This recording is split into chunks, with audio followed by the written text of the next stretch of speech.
అన్నమయ్య జిల్లా రాయచోటిలో వైఎస్ఆర్సీపీ నాయకులు చేపట్టిన రిలే నిరాహార దీక్ష రెండో రోజు కొనసాగుతోంది. ఈ సందర్భంగా వైఎస్ఆర్సీపీ మైనార్టీ జిల్లా అధ్యక్షుడు బేపారి మహమ్మద్ ఖాన్ మాట్లాడుతూ డిఎస్సి ఉద్యోగాలలో అవినీతి జరిగిందని వెంటనే సిబిఐతో విచారణ చేపట్టి అభ్యర్థులకు న్యాయం చేయాలని ఆయన డిమాండ్ చేశారు. గత వైసీపీ ప్రభుత్వంలో వైఎస్ జగన్మోహన్ రెడ్డి పారదర్శకంగా ఉద్యోగాలు ఇచ్చారని, నేటి కూటమి ప్రభుత్వంలో ఉద్యోగాలను నారా లోకేష్ నేతృత్వంలో అమ్ముకున్నారని ఆయన ఆరోపించారు. జిల్లా కేంద్రంగా ఉన్నటువంటి రాయచోటిని మదనపల్లికి తరలించడం బాధాకరమని, అన్నింటికీ అనువైన ప్రదేశంగా ఉన్న రాయచోటిని జిల్లా కేంద్రంగా గత ప్రభుత్వం ప్రకటిస్తే ఇప్పటి ముఖ్యమంత్రి ఎన్నికల సమయంలో రాయచోటి జిల్లా కేంద్రంగానే కొనసాగుతుందని చెప్పి రాయచోటి ప్రాంత ప్రజలను వెన్నుపోటు పొడిచారన్నారు. అన్నింటికీ అనువైన ప్రాంతంగా ఉన్నటువంటి రాయచోటిని తిరిగి జిల్లా కేంద్రంగా ప్రకటించాలని వారు డిమాండ్ చేశారు. ఎన్నికల సమయంలో అనేక హామీలను ఇచ్చి విద్యార్థులను, రైతులను, మహిళలను ప్రతి ఒక్కరిని మోసం చేసిన ఘనత కూటమి ప్రభుత్వానికే జరుగుతుందన్నారు. నిరుద్యోగులకు నిరుద్యోగ భృతి ఇస్తామని హామీ ఇచ్చి నిరుద్యోగులను మోసం చేశారన్నారు. అలాగే విద్యార్థులకు పెండింగ్ లో ఉన్న 12,000 కోట్ల రూపాయల ఫీజు రియంబర్స్మెంట్ విడుదల చేయాలని, డిఎస్సి నియామకాలలో జరిగిన అక్రమాలపై వెంటనే సిబిఐతో విచారణ చేపట్టి నైతిక బాధ్యత వహిస్తూ మంత్రి నారా లోకేష్ రాజీనామా చేయాలంటూ డిమాండ్ చేశారు. డిఎస్సి అక్రమాలపై డిఎస్సి అక్రమాలపై డిఎస్సి అక్రమాలపై విద్యాశాఖ మంత్రి డిఎస్సి అక్రమాల శ్రీకాంత్ రెడ్డి నాయకత్వం ఫీజు రియంబర్స్మెంట్ అక్రమాలపై ఫీజు రియంబర్స్మెంట్ విచారణ అక్రమాలపై ఫీజు రియంబర్స్మెంట్ అక్రమ డిఎస్సి అక్రమాలపై వెంటనే డిఎస్సి అక్రమాలపై వెంటనే డిఎస్సి అక్రమాలపై వెంటనే అవినీతి మంత్రి నారా లోకేష్ వెంటనే అవినీతి మంత్రి నారా లోకేష్ వెంటనే. రాయచోటి ప్రాంతంలో మన రాష్ట్ర వైఎస్ఆర్సీపీ అధ్యక్షులు జగన్మోహన్ రెడ్డి గారి ఆదేశాల మేరకు, అలాగే మన మిథున్ రెడ్డి గారు, అలాగే మన శ్రీకాంత్ రెడ్డి గారి ఆధ్వర్యంలో ఈరోజు 3 రోజులు రిలే నిరాహార దీక్ష చేపట్టడం జరుగుతూ ఉంది. దాంట్లో భాగంగా రెండో రోజు రిలే దీక్షలో పాల్గొన్న వైఎస్ఆర్సీపీ నాయకులకి, అలాగే విద్యార్థి సంఘాలకి, అలాగే అనుబంధ సంఘాలకి, ఇక్కడికి వచ్చేసిన ప్రతి ఒక్కరూ కూడా ఈరోజు ఏదైతే గతంలో కూటమి ప్రభుత్వం ఏదైతే వాగ్దానాలు ఇచ్చిందో డిఎస్సి మీద, అలాగే ఫీజు రియంబర్స్ మీద, అలాగే నిరుద్యోగ భృతి మీద ఏదైతే ఎన్నికల హామీ మేనిఫెస్టోలో ఇచ్చిందో అది ఏది నెరవేర్చకుండా నిర్వీర్యం చేస్తున్నారు. ఇలా చూసుకుంటే డిఎస్సిలో ఎన్నో అక్రమాలు చేస్తూ లంచాలు తీసుకొని స్పోర్ట్స్ కోటాలు అని చెప్పేసి ఒక జీవో విడుదల చేసి పేకాట ఆడేవాళ్ళని కూడా ఉద్యోగాలు ఇచ్చిన పాపాన ఈ కూటమి ప్రభుత్వం అని ఈ సభాముఖంగా తెలియజేసుకుంటూ అలాగే ప్రజలకు కూడా తెలుపుకున్నాం. అలాగే ఆ జీవోని ఏదైతే ఉద్యోగాలు ఇచ్చిన తర్వాత ఆ జీవోని కూడా రద్దు చేయడం జరిగింది. ఇది ఎక్కడా లేని విధంగా ఈరోజు కూటమి ప్రభుత్వము మనుషుల ప్రాణాలతో, అలాగే వాళ్ళ జీవితాలతో చెలగాటం ఆడుతూ ఉండదు. ఇలా చూసుకుంటే డిగ్రీ చదువుకున్న ప్రతి ఒక్కరికి కూడా నిరుద్యోగ భృతి ఇస్తారన్నారు 3,000 రూపాయలు. అది ఇవ్వకపోగా ఫీజు రియంబర్స్మెంట్ ఏదైతే ప్రతి విద్యార్థికి ఇస్తారన్నారో, కాలేజీలలో స్కూళ్ళు కట్టలేక వాళ్ళు సర్టిఫికేట్లు ఇవ్వకుండా వేరే స్కూళ్ళకి పోతా ఉంటే వాళ్ళకి సర్టిఫికేట్లు ఇవ్వకుండా వాళ్ళకి చాలా ఇబ్బంది పడుతున్నారు. ఈ ఫీజు రియంబర్స్మెంట్స్ ఏదైతే ఉండదో అది కూడా విడుదల చేయాలని ఈ విద్యార్థి సంఘాలు, వైసీపీ నాయకులు అందరూ కూడా డిమాండ్ చేస్తున్నారు. అలాగే చూసుకుంటే మన రాయచోటి జిల్లా కేంద్రాన్ని గతంలో ఎప్పుడు లేని విధంగా చరిత్రలో ఈరోజు ఉండే జిల్లాని 3 సంవత్సరాలు ఉండే జిల్లాని తీసేసి మదనపల్లికి ఇవ్వడం జరిగింది. మదనపల్లికి ఇచ్చినారు, కానీ ఏదైతే రాయచోటిని జిల్లా కేంద్రంగా ఉన్నిందో అన్ని సదుపాయాలు, అన్ని సౌకర్యాలతో ఆఫీసర్లు అయితేనేమి, ఉద్యోగస్తులు అయితేనే ప్రతి ఒక్కరూ కూడా ఇక్కడ ఉద్యోగాలు చేసినప్పుడు బాగా క్షేమంగా చేస్తా అన్నారు. ఇప్పుడు అక్కడ పోయినాక వాళ్ళు కూడా వసతి లేదని చెప్పేసి లబోదిబో అంటున్నారు. ఇక్కడ ఉండే జిల్లాని అక్కడ వేసినారు, మాకు ఎలాంటి అభ్యంతరం లేదు. అలాగే మన రాయచోటి ఏ పాపం చేసిన రాయచోటి ప్రజలు, విద్యార్థులు, వ్యాపారస్తులు ప్రతి ఒక్కరూ బాధపడుతున్నారు. ఏదైతే మీరు ఎన్నికల్లో ఈ రాయచోటి బంగ్లా దగ్గర ఏదైతే ఇప్పుడు మేము నిరాహార దీక్ష చేస్తున్నారో, ఇక్కడి నుంచే రాయచోటి ప్రజలకు అందరికీ కూడా రాయచోటి జిల్లా ఎక్కడికి పోదన్నారు. అలాంటి జిల్లాని మీరు ఎందుకు మదనపల్లికి మార్చినారు? మారిస్తే మనకేమి రాయచోటి ప్రజలు ఎవరు కూడా ఇది చేయడం, ఏదైతే మన రాయచోటి జిల్లా ఏదైతే ఉండదో అది మళ్ళీ కూడా పునరుద్ధరించాలని రాయచోటి ప్రజల తరఫు నుంచి మేము సభాముఖంగా తెలుపుకుంటూ, ఇది రాయచోటి ప్రజల ఆవేదన అని మీకు వినిపించడం లేదా అని ఈ సభాముఖంగా తెలియజేసుకుంటున్నాను. నమస్కారం సార్, నా పేరు సయ్యద్ జమీల్, నేను రాయచోటి వాసిని. గత డిఎస్సి 2025లో ఎస్ఏ బయాలజీ ఉర్దూ మీడియంలో నేను ఎగ్జామ్ రాశాను డిఎస్సిలో. ఇందులో కడప డిస్టిక్లో 2 పోస్టులు ఉన్నాయి సార్. ఒకటి జనరల్లో, ఒకటి ఈడబ్ల్యూఎస్ పోస్టు ఉన్నాయి.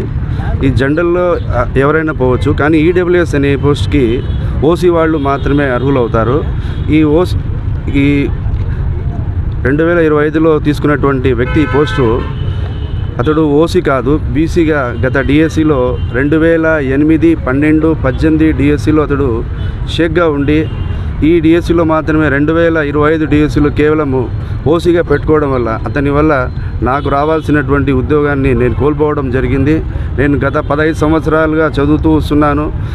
ఈ రిజర్వేషన్ వల్ల, ఈడబ్ల్యూఎస్ వల్ల నాకు ఉద్యోగం వచ్చిందనుకున్నప్పుడు ఈ వ్యక్తి ఇలా నాకు అన్యాయం చేయడం జరిగింది.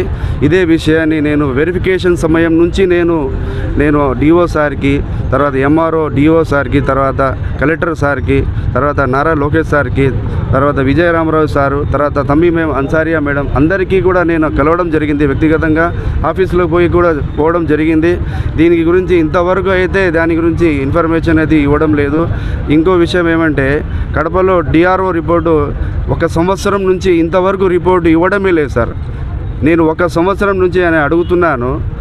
ఇంకో నా దగ్గర ప్రూఫ్ కూడా ఉంది. ఆ రిపోర్ట్కు ఇంతవరకు 1 సంవత్సరం నుంచి ఒక రిపోర్ట్ ఇవ్వడం లేదు.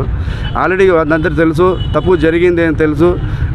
ఈ తప్పును కవర్ చేస్తున్నాను సార్. అందుకోసం నాకు న్యాయం చేయనని నేను 1 సంవత్సరం నుంచి నేను చాలా కష్టపడుతున్నాను. 1000 కళ్ళతో ఎదురు చూస్తున్నాను నా పోస్ట్కి. నాకు న్యాయం చేస్తారని ఆశిస్తున్నాను సార్. మునవ్వర్ రసూల్ అనే వ్యక్తి వనిపేంట వాసి సార్, మైదుగూరు మండలం వనిపేంట వాసి. ఇతడు గత డిఎస్సిలో అతడు బీసీఈగా ఉన్నాడు సార్.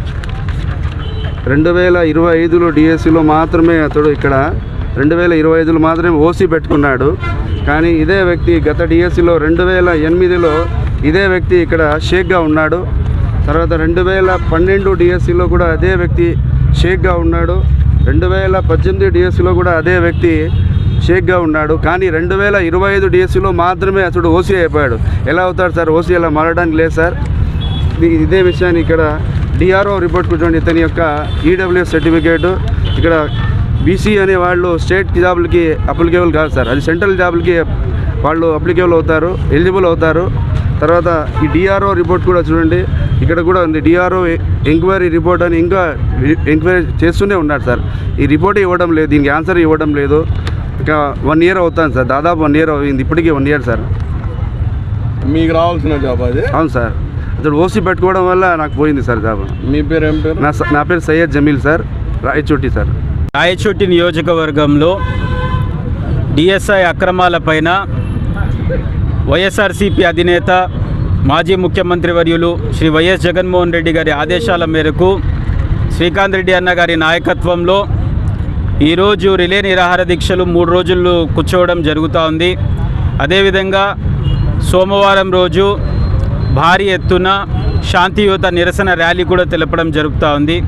ఈ రిలే నిరాహార దీక్షలకు, ఈ ర్యాలీకి ముఖ్య కారణం ఏమంటే డిఎస్సిలో జరిగిన అక్రమాలు, అవకతవకలే. డిఎస్సిలో ఎవరైతే స్పోర్ట్స్ కోటాలో ఉత్తీర్ణులుగా గోల్డ్ మెడల్ సాధించిన వాళ్ళకు కూడా ఉద్యోగాలు లేవు. ఎటువంటి అర్హత లేని వాళ్లకు ఉద్యోగాలు, డబ్బు పెడితే డబ్బు చెల్లిస్తే ఉద్యోగాలు ఇచ్చిన పరిస్థితి మనం చూస్తున్నాం. ఆ విషయంపైనే మా పోరాటం. న్యాయం జరగాలి, సిబిఐ విచారణ చేపించాలి. అందులో ఇంకో ముఖ్యంగా ఫీజు రీయింబర్స్మెంట్ 10,000 కోట్లు బకాయిలు పెట్టేసింది ఈ కూటమి ప్రభుత్వం. 10,000 కోట్ల బకాయిలు చెల్లించకపోతే విద్యార్థులు యూనివర్సిటీలకు, కాలేజీలకు వెళ్తే వాళ్లకు సర్టిఫికేట్లు ఇవ్వలేని పరిస్థితి. వాళ్ళు సొంతంగా డబ్బులు చెల్లిస్తే కానీ వాళ్ళకి సర్టిఫికెట్లు లేకపోతే ఏ ఉద్యోగానికి అప్లై చేసుకునే దానికి ఇంకో ఇంకా వేరే విద్యలు అభ్యసించడానికి కూడా లేకుండా పోయే పరిస్థితి ఉంది. ఫస్ట్ ఫీజు రీఎంబర్స్మెంట్ వెంటనే చెల్లించాలి. ఇంకోటి కూటమి ప్రభుత్వము ముఖ్యంగా హామీ ఇచ్చి వచ్చిండేది, ప్రభుత్వం గద్దెనెక్కింది వచ్చేసి నిరుద్యోగ భృతి కల్పిస్తామని. ఆ నిరుద్యోగ భృతి ఇంతవరకు ఒక్కరిని కూడా చెల్లించలేదు. ముఖ్యంగా నిరుద్యోగ భృతి కూడా అర్హులైన ప్రతి ఒక్కరికి నిరుద్యోగ భృతి మీరిచ్చిన హామీ ప్రకారంగా చెల్లించాల్సిందిగా కోరుతున్నాం. ఈరోజు రాయచోటి నియోజకవర్గం నుంచి ప్రతి యువకులు, విద్యావంతులు, విద్యార్థులు, ప్రజలు, ఆడవారు, మగవారు అందరి నినాదం ఒకటే, రాయచోటి జిల్లా కేంద్రంని తరలించేసి మదనపల్లికి తీసుకెళ్లడం ఎంత మటుకు సబబు. ఇక్కడ అన్ని రకాల ఇప్పుడు తీసుకుంటే అన్ని రకాల ఆఫీసులు ఇక్కడ నుంచి తరలి వెళ్ళిపోయాయి. డిఎంహెచ్ఓ ఆఫీస్ కానీ, ఇక్కడ ఏపీసీఎస్ ఆర్టీసీ ఆర్ఎం ఆఫీస్ కానీ, ఇట్లా జిల్లాకు సంబంధించిన అన్ని ఆఫీసులు వెళ్ళిపోయి ఇక్కడ జిల్లాకు ఈజ్ ఆఫ్ బిజినెస్ ఫ్రాంచైజీలు కూడా ఆగిపోయి ఇక్కడ ఉద్యోగాలు లేకపోయి జిల్లా సంబంధించిన ఆఫీసుల కాడ ఏదైనా వ్యాపారాలు చేసుకొని హోటళ్ళు పెట్టుకొని బ్రతుకుతున్న వాళ్ళ బ్రతుకు తెరువును కూడా పొట్టను కోసేసి రాబోయే యువతరానికి ఇక్కడ జిల్లా కేంద్రానికి సాధించడానికి మా నాయకుడు శ్రీకాంత్ రెడ్డి ఎనలేని కృషి చేసి ఇది ఒక వెనుకబడిన ప్రాంతం, ఈ వెనుకబడిన ప్రాంతాన్ని అభివృద్ధి తెచ్చుకోవాలంటే జిల్లా కేంద్రం అయితేనే అభివృద్ధి జరుగుతుంది అనే ఒకే ఒక ఉద్దేశంతో ఇక్కడ చాలా కష్టపడి ఇక్కడ జిల్లా కేంద్రం తీసుకురావడం జరిగింది. మేము ఇంకో జిల్లాకు నిర్మించుకోవడానికి మేము వ్యతిరేకం కాదు, మదనపల్లి జిల్లా కేంద్రం చేసుకునేదానికి మేము వ్యతిరేకం కాదు. కాకపోతే స్వతంత్రం వచ్చినప్పటి నుంచి ఒక జిల్లా కేంద్రం ఏర్పడి ఆ జిల్లా కేంద్రం పోయిందంటే ఒకటి రాయచోటినే. ఇప్పుడు ప్రెసిడెన్షియల్ ఆర్డర్ గెజిట్లో కూడా 26 జిల్లాలే ఉన్నాయి. దాంతోపాటు పరిపాలన కూడా మన రాయచోటి నుంచే చేయాలని చెప్పి ప్రెసిడెన్షియల్ ఆర్డర్ వలన గెజిట్ జీవో రూపంలో ఇప్పుడు ఆంధ్రప్రదేశ్ ప్రభుత్వం కూడా ఈ నుంచే చేయాలి. వాళ్ళు ట్రాన్స్ఫర్ చేయాలన్నా ఎక్కడైనా ఉద్యోగాలు వేసుకోవాలన్నా ఈ రోజుకి కూడా కలెక్టర్ గారు ఈ నుంచే మదనపల్లికి వెళ్ళి వర్క్ చేసుకొని కలెక్టర్ గారు కానీ, జేసీ గారు కానీ, ఎస్పీ గారు కానీ అందరు ఇక్కడి నుంచే వెళ్ళి వర్క్ చేసుకొని మళ్ళీ ఇక్కడికి వస్తున్నారు. అంటే అంత అనువైన ప్రదేశంగా వాళ్లకు భవనాలు కానీ అన్నీ ఏర్పాటు చేయడంలో కూడా జరిగింది. మా ప్రాంతానికి అన్యాయం చేయొద్దు, మీరు భేషజాలకు వెళ్ళొద్దండి. ఇక్కడ ఇంతకుముందు కిరాయి ఉండే ఇల్లులు కూడా ఖాళీ అయిపోయినాయి. ఒక రియల్ ఎస్టేట్ అంటే ఒక భూమి కూడా ఎవరైనా పెళ్లికో ఉద్యోగానికో ఏదైనా చదువుకో అమ్ముకునే పరిస్థితి లేదు. మా పొట్ట కొట్టద్దండి. రాయచోటి నియోజకవర్గాలలో ఉండే ప్రతి ఒక్కరి చిరకాల కోరిక మళ్ళీ పునర్మించండి, మాకు అన్యాయం చేయొద్దు. మేము పార్టీలకు అతీతంగా ఇక్కడ ఉండే స్థానికంగా ప్రజలుగా మేము చెప్తున్నాం.